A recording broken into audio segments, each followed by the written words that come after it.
ಅವರು ಆ್ಯಕ್ಚುಲಿ ನನಗೆ ಬುಧವಾರ ಕಾಲ್ ಮಾಡ್ತಾಯಿದ್ರು ಅವ್ರ ಅಪ್ಪ ಅಮ್ಮ ಕಾಲ್ ಮಾಡಿದಾಗ ಈ ಥರ ವಿಜಯ್ ಮೊಬೈಲ್ ಸ್ವಿಚ್ ಆಫ್ ಆಗ್ತಾಯಿದೆ ಏನಾಗಿದೆ ಅಂತ ಕೇಳಿದ್ರು. ಸೊ ನಾನು ಅವಾಗ ಅವ್ರಿಗೆ ಹೇಳಿದೆ ಈ ಥರ 3 ದಿನದಿಂದ ಸ್ವಿಚ್ ಆಫ್ ಆಗಿದೆ, ನೀವು ರೆಸ್ಪಾನ್ಸಿಬಿಲಿಟಿ ತೊಗೋಬೇಕಲ್ವ ಅಂತ ನಾನು ಅವ್ರು ಕೇಳಿದೆ. ಸೊ ಆವಾಗ ಅವರು ಮಿಸ್ಸಿಂಗ್ ಕಂಪ್ಲೇಂಟ್ ಕೊಡೋಣ ಅಂದ್ಬಿಟ್ಟು ಎಲೆಕ್ಟ್ರಾನಿಸಿಟಿಗೆ ಹೋದ್ವಿ. ನಾವು ಎಲೆಕ್ಟ್ರಾನಿಸಿಟಿಗೆ ಹೋಗ್ಬಿಟ್ಟು ಕಂಪ್ಲೇಂಟ್ ಮಾಡಿದಾಗ ಒಂದು ಸುಮಾರು ಒಂದು 3:30-4 ಗಂಟೆ ಆಗಿರುತ್ತೆ. ಆವಾಗ ಕಂಪ್ಲೇಂಟ್ ಎಲ್ಲ ಮುಗಿದಾದ್ಮೇಲೆ ಒಂದು ಕಾಲ್ ಬರುತ್ತೆ ಮೇಡಮ್ಗೆ, ಕಂಪ್ಲೇಂಟ್ ತೊಗೊಳ್ತಾರೆ ಮೇಡಮ್ಗೆ. ಕಾಲ್ ಬಂದಾಗ ಅವ್ರು ಹೇಳ್ತಾರೆ ಈ ಥರ ಬನ್ನೇರುಘಟ್ಟ ಸ್ಟೇಷನ್ಗೆ ಹೋಗಿ ನೀವು ಅಲ್ಲೇನೋ ಅಲ್ಲಿ ಹೋಗಿ ಕೇಳಿ ನೀವು ಬನ್ನೇರುಘಟ್ಟ ಸ್ಟೇಷನಲ್ಲಿ ಅದು ನಿಮಗೆ ಹೇಳ್ತಾರೆ ಅಂತ ಹೇಳಿದ್ರು. ನಾವು ಬಂದ್ವಿ, ಇಲ್ಲಿ ಕೇಳಿದಾಗ ಈ ಥರ ಆಯಿತು.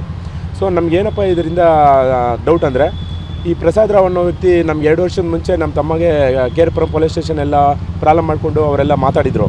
ಸೊ ಅವ್ರ ಮೇಲೆ ನಮಗೆ ತುಂಬ ಅನುಮಾನ ಇದೆ ಸರ್. ಸರ್ ಎಲ್ವೆಟ್ ಜಿಮ್ಮಲ್ಲಿ ಕೆಲಸ ಮಾಡ್ತಾ ಇರ್ತಾರೆ. ಎಲ್ವೆಟ್ ಜಿಮ್ ಅಂದರೆ ಅವರು ಭಾಗ್ಯಶ್ರೀ ವೆಜ್ ಹೋಟ್ಲ್ ಇದೆಯಲ್ಲ, ಸಿಂಗ್ಸಂದ್ರ ಮಣಿಪಾಲ್ ಕೌಂಟಿ ರೋಡಲ್ಲಿ ಎಲ್ವೆಟ್ ಜಿಮ್ಮಲ್ಲಿ ಕೆಲಸ ಮಾಡ್ತಾ ಇರ್ತಾರೆ ಅವರು. ಆ್ಯಕ್ಚುಲಿ ಅವರು ಆ ಜಿಮ್ನ ಅವರೇ ಪ್ರಿಪೇರ್ ಮಾಡಿರ್ತಾರೆ. ಹೊಸದಾಗಿ ಬಿಲ್ಡಿಂಗು ಆ ಫ್ಲೋರ್ ತೊಗೊಂಡಿರೋದು ಅವರೇ, ಆ ಜಿಮ್ನ ರೆಡಿ ಮಾಡಿರೋದು ಅವರೇ. ಸೊ ನಾವು ಅವ್ರ ಹತ್ರ ಹೋದಾಗ ಅವರು ಯಾವುದೇ ಕಾರಣಕ್ಕೂ ನಮಗೆ ರೆಸ್ಪಾನ್ಸ್ ಮಾಡಿಲ್ಲ. ನಾವು ಕೇಳಿದ ಮಾತಿಗೆಲ್ಲ ಇರ್ರೆಸ್ಪಾನ್ಸಿಬಲಾಗಿ ಮಾತಾಡ್ತಾರೆ ಅವರು ಇಷ್ಟೆಲ್ಲ ಸಮಸ್ಯೆ ಆಗಿದ್ರು ಕೂಡ ಅವ್ರು ಯಾರು ಬಂದು ನಮಗೆ ಇಲ್ಲಿ ಏನು ನಿಮ್ಮ ತಮ್ಮ ಏನಾಗಿದ್ದಾರೆ, ಇಲ್ಲ ವಿಜಯ್ಗೆ ಏನಾಗಿದೆ, ಏನು ಅವರು ಬಂದಿಲ್ಲ ಸರ್. ಅವ್ರ ಮೇಲೇನೂ ಒಂದು ನಮಗೆ ಸಂಶಯ ಇದೆ ಅಂತ. ಎಲೆಕ್ಟ್ರಾನಿಕ್ ಸಿಟಿಲಿ ಎಲ್ಲಿ ಉಳ್ಕೊಂಡಿದ್ರು ಅಂದರೆ ಎಷ್ಟು ದಿನಗಳಿಂದ electronic city sir? Electronic city ಒಂದು 2 ವರ್ಷದಿಂದ ಇದ್ರು ಸರ್. ಸಿಂಗ್ಸಂದ್ರ ಮಣಿಪಾಲ್ ಕೌಂಟಿ ರೋಡಲ್ಲಿದ್ದರು.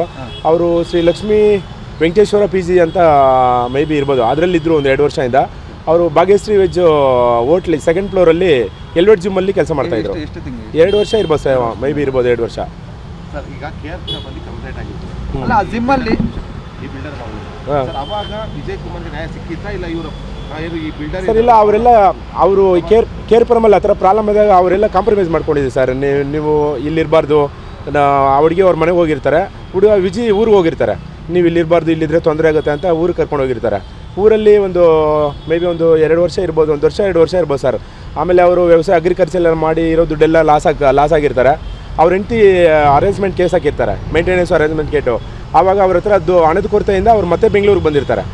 ಮತ್ತೆ ಬೆಂಗಳೂರಿಗೆ ಬಂದು 2 ವರ್ಷದಿಂದ ಇಲ್ಲಿ ಸಿಂಗ್ಸಂದ್ರ ಹತ್ರ ಕೆಲಸ ಮಾಡ್ತಾ ಇರ್ತಾರೆ. ಆವಾಗ ಈ ಥರ ಆಗಿದೆ ಸರ್ ಇದು. ಅಲ್ಲ, ಜಿಮ್ಗೆ ಬರುವಂಥ ಇನ್ನೊಬ್ಬ ವ್ಯಕ್ತಿ ಯಾರ ಕೋಚರ್ ಇದ್ದಾನೆ, ಆತನ ಮೇಲೂ ಕೂಡ ಒಂದು ಸಂಶಯ ವ್ಯಕ್ತಪಡಿಸಿದ್ರು ಅವ್ರ ತಂದೆ ತಾಯಿ ಲಾಸ್ಟ್ ಟೈಮ್ ಬಂದಾಗ. ಸರ್ ಅವರು ಅರುಣ್ ಅಂತ ಅವ್ರ ಫ್ರೆಂಡ್ ಒಬ್ರು ಇದ್ದಾರೆ. ಅರುಣ್ ಅಂತ ಅವರು ಕೇರ್ಪುರಂ ಜಿಮ್ಮಲ್ಲಿ ಕೆಲಸ ಮಾಡ್ತಾಯಿದ್ರು ಫಸ್ಟು. ಆ ವ್ಯಕ್ತಿ ಕೂಡ 6 ತಿಂಗಳಿಂದ ಇಲ್ಲಿ ಕೆಲಸ ಮಾಡಿರ್ತಾರೆ.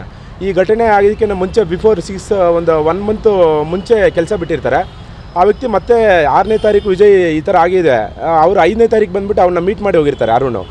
ಆ ಒಂದು ಉದ್ದೇಶದಿಂದ ಅವ್ರ ತಂದೆ ತಾಯಿಗೆ ಏನಾದರೂ ಬೇರೆ ಇಲ್ಲ ಫ್ರೆಂಡ್ಶಿಪ್ ಇತ್ತು ಸರ್, ಅವ್ರಿಗೆ ಫ್ರೆಂಡ್ಶಿಪ್ ಇತ್ತು. ಬಟ್ ಬೇರೆ ಏನು ಅಂತ ನಮ್ಗೆ ಗೊತ್ತಿಲ್ಲ. ಈಗ ಈ ಕೊಲೆ ಆಗಿರೋದ್ರಲ್ಲಿ ಅರುಣ್ ಕೈವಾಡ ಇದೆ ಅಂತ ಹೌದು, ಅವ್ರ ತಂದೆ ತಾಯಿ ಆ ಥರ ಹೇಳ್ತಾ ಇದ್ದಾರೆ. ಸೊ ಈ ಥರ ಅವ್ನಿಗೇನು ಸಂಬಂಧ ಇಲ್ಲ ಅಂದರೆ 6 ತಿಂಗಳಿಗೆ ಕರೆಕ್ಟಾಗಿ ಕೆಲಸ ಮಾಡ್ದ, 1 ತಿಂಗಳು ಬಿಫೋರ್ ಕೆಲಸ ಬಿಟ್ಟೋದ, ಮತ್ತೆ ಫ್ರೈಡೇ ಬಂದು ಅವ್ನು ಮೀಟ್ ಮಾಡಿ ಹೋದ ಅಂದ್ಬಿಟ್ಟು ಅವ್ರ ತಂದೆ ತಾಯಿಗೆ ಡೌಟ್ ಪಡ್ತಾ ಇದ್ದಾರೆ. ಸರ್ ಪೊಲೀಸರ ಪ್ರಥಮ ತನಿಖೆಯಲ್ಲಿ ಇದು ವಿಜಯ್ ಕುಮಾರ್ನ ಮರ್ಡರ್ ಮಾಡಬೇಕು ಅಂತ ಹೇಳಿ ಈ ಒಬ್ಬ ಆರೋಪಿ ಏನು ಸುಮಿತ್ ಅಂತ ಇದ್ದಾರೆ. ಸೊ ಅವರು ಇವರು ಬೇಕು ಅಂತಲೇ ಜಿಮ್ಗೆ ಸೇರಿಕೊಂಡು ಫ್ರೆಂಡ್ಶಿಪ್ ಮಾಡಿ ಸೊ ಕರ್ಕೊಂಬಂದು ಕೊಲೆ ಮಾಡಿದ್ದಾರೆ ಅಂತ ಪ್ರಾಥಮಿಕ ತನಿಖೆಯಲ್ಲಿ. ಹೌದು ಸರ್, ನಮಗೂ ಅದೇ ಥರ ಡೌಟ್ ಇದೆ ಸರ್. ಯಾಕೆಂದರೆ ಅವನು ಜಿಮ್ಗೆ ರೆಗ್ಯುಲರ್ ಇಲ್ಲ. ಸೊ ಇವ್ನು ಮೀಟ್ ಮಾಡೋಕ್ಕೋಸ್ಕರನೇ ಬರ್ತಾ ಇದ್ದ ಅವ್ನು ಜಿಮ್ಗೆ. ಅವ್ನು ಮಾಮೂಲಿ ರೆಗ್ಯುಲರಾಗಿ ಬರೋದು ಹೋಗೋದೇನಿಲ್ಲ. ವೀಕ್ಲಿ ಅವನು ಸುಮಿತ್ ಅವನ ಏಜೆ ಅಂತ ಪರಿಚಯ ಆಗಿರ್ತಾನೆ ಅವನಿಗೆ ವಿಜಯ್ಗೆ.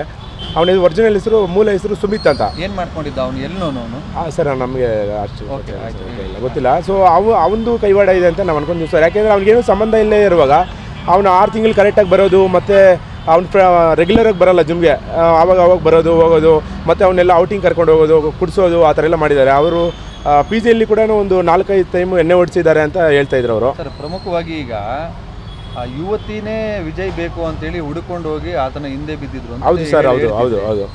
ಆ ಪೊಲೀಸ್ ಠಾಣೆಗಳಲ್ಲಿ ಈಗ ಆಕೆ 21 ದಿವಸ 25 ದಿವಸ ಹೋಗಿ ಬಂದಾಗ ಪೊಲೀಸ್ ಠಾಣೆಗಳಲ್ಲಿ ಹೆಂಗೆ ರಾಜಿ ಮಾಡಿ ಕರ್ಕೊಂಡು ಹೋಗ್ತಿದ್ರು, ಅವ್ರ ಪ್ರಭಾವವನ್ನು ಬೆಳೆಸಿ ಕರ್ಕೊಂಡು ಹೋಗ್ತಿದ್ರು. ಹೌದು ಸರ್, 100% ಸರ್. ಹೌದು. ಅವರು ಆ ಥರ ಆದಾಗ ಅವರು ಪ್ರಭಾವ ಬೆಳೆಸಿ ಅವ್ರ ಮಗಳನ್ನ ಕರ್ಕೊಂಡು ಹೋದ್ರು ಸರ್. ಅವಾಗ ಹೋಗಕ್ಕೆ ಇಷ್ಟ ಇಲ್ಲ ಅಂದ್ರು ಕೂಡ. ಹೌದು ಸರ್, ಹೋಗೋಕೆ ಇಷ್ಟ ಇಲ್ಲ ಅಂದರು. ಅದು ಗೊತ್ತಿಲ್ಲ, ಮೇ ಬಿ ನನಗೆ ಹೋಗೋಕೆ ಇಷ್ಟ ಇಲ್ಲ ಅಂತಲೂ ಗೊತ್ತಿಲ್ಲ. ಬಟ್ ಅವರು ಮಾಮೂಲಿ ಕಾಂಪ್ರಮೈಸ್ ನೋಡಿ ಕರ್ಕೊಂಡು ಹೋಗಿರ್ತಾರೆ ಸರ್.